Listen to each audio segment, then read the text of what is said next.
श्री स्वामी समर्थ कसे प्रकट झाले हे माहीत आहे का?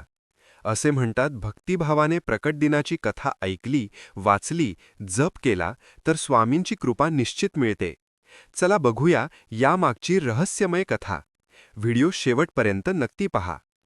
इसवी सन 1459 मध्ये नृसिंह सरस्वती महाराज गाणगापूर होऊन श्रीशैली यात्रेनिमित्त कर्दळीवन येथे अदृश्य झाले. तेथे त्यांनी सुमारे 300 वर्ष कठोर तपश्चर्या केली. एकाच जागी ध्यानस्थ असल्यामुळे मुंग्यांनी त्यांच्या शरीराभोवती भव्य वारूळ बांधले. झाडे, वेली आणि मुंग्यांचे हे भले मोठे वारूळ तयार झाले होते. एके दिवशी उद्धव नावाचा लाडूतोड्या त्या ठिकाणी आला. तो झाडे तोडत असताना त्याच्या कुऱ्हाडीचा वार चुकून त्या वारुळावर पडला. वारूळ फुटताच रक्ताची धार वाहू लागली. क्षणार्धात दिव्य ज्योतीने संपूर्ण परिसर उजळून निघाला आणि त्या वारुळातून तेजस्वी आजानुबाहू अक्कलकोट स्वामी समर्थ महाराज प्रकट झाले. हे पाहून उद्धव घाबरला.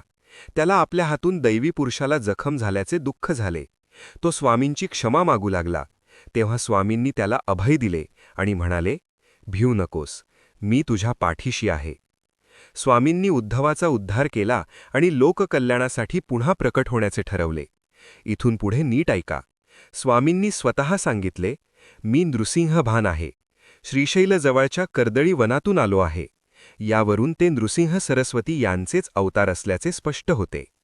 प्रकट झाल्यानंतर स्वामींनी भारतभर भ्रमण केले.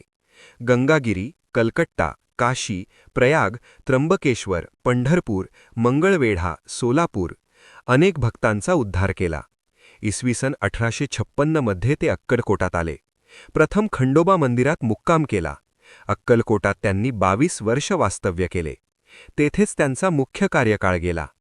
30 एप्रिल 1878 रोजी त्यांनी वटवृक्षाखाली महासमाधी घेतली. पण आजही ते भक्तांच्या हाकेला धावून येतात. असे लाखो भक्तांचे. जर तुम्ही स्वामी समर्थांचे भक्त आहात तर लाईक आणि सबस्क्राईब करा.